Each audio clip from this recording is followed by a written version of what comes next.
കൃഷ്ണൻകുട്ടിയെ ഇതിന്റെ കൈ ഒന്ന് തുന്നിയ വേഗം. എന്തു പറ്റി? അതിർത്തി തർക്കം. ഞാൻ എന്റെ തറവാട്ടിലെ അവകാശം ചെന്നേ പിടിയായി വലിയായി ഒടുവിൽ ഇങ്ങനെയൊക്കെ. അയ്യോ, അത് തീർന്നില്ലേ? എവിടെ തീരാൻ? ഇതാണ് ഞങ്ങളുടെ മൊത്തം പറമ്പ്. 48 സെന്റ് ചില്ലുവാനം. ചില്ലുവാനം വെച്ചാൽ 6 ലിങ്സ് വരും. ഇതാണ് കിഴക്കേ അതിരി, നമ്മുടെ ബാലഞ്ചന്റെ വീടിന്റെ. അതെ, അതിലേ ഒരു 20 സെന്റ് സ്ഥലം ഇങ്ങനെ അമ്മനെ പറ്റി ചേട്ടന്മാരെ എഴുതി വാങ്ങിച്ചു. വില്ലന്മാരെ. പിന്നെ ഈ കാണുന്ന 16 സെന്റ് സ്ഥലം അച്ഛന്റെ 16 നടത്താൻ വിറ്റ് തുളച്ചി. പിന്നെ ഈ 18 സെന്റ് സ്ഥലം മൂത്ത പെങ്ങളുടെ കല്യാണത്തിന് അമ്മയെ മുറിച്ചു വെച്ചു. അത് പെങ്ങളുടെ കല്യാണത്തിനല്ലേടോ? അവിടെ എഴുതേ, അത് കേസിൽ കിടന്ന പറമ്പാണ്. അതെ, ഇനി ഞാനും 2 പെങ്ങന്മാരുണ്ടേ. പെങ്ങന്മാർ ഇനിയുണ്ടോ? തന്റെ പെങ്ങന്മാരെന്താണ് പറമ്പ് നിറഞ്ഞു നിൽക്കണ?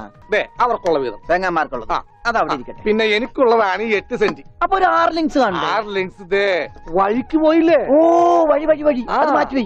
ബാക്കി 8 സെന്റിൽ തനിക്കൊരു വീട് വെച്ചൂടെ? എങ്ങനെ വീട് വെക്കാൻ? എന്താ എന്തേത്? കുളം 6 സെന്റ് കുളം അല്ലേ?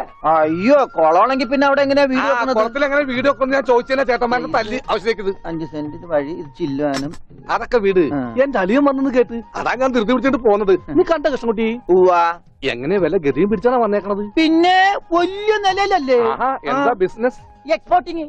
മുണ്ടില്ലേ, മുണ്ട്, അതിന്റെ എക്സ്പോർട്ടിങ്. കല്യാണ ചെറുക്കം മുതൽ പ്രായമായ അപ്പൂപ്പന്മാർക്ക് വരെ മുണ്ട് എക്സ്പോർട്ട് ചെയ്യും. ദൈവമേ, എക്സ്പോർട്ടിംഗ് ആണ്. അപ്പ ഇമ്പോർട്ടിംഗും കാണും. വേഗം ചെല്ലി, ഇല്ലെങ്കിൽ ഇമ്പോർട്ടിംഗ് നടക്കും. മുണ്ട അപ്പ ശരി. എന്നാല് വനജേ, വണ്ടി വിട്ടേ. ഒരാളെ ഒരു അപകടത്തിലേക്ക് പറഞ്ഞുവിടുമ്പോ എന്തൊരു മനസമാധാനം അറിയാമോ? ഈ അതിർത്തി തർക്കം വന്നാലുള്ള കുഴപ്പമിടാ. ഈ കുളത്തിൽ എങ്ങനെ വീട് വെക്കണത്? ദൈവമേ, പോലീസുകാരന്റെ തുണിയിലാണോ വീതം വെച്ച് കളിച്ചത്? ഓമന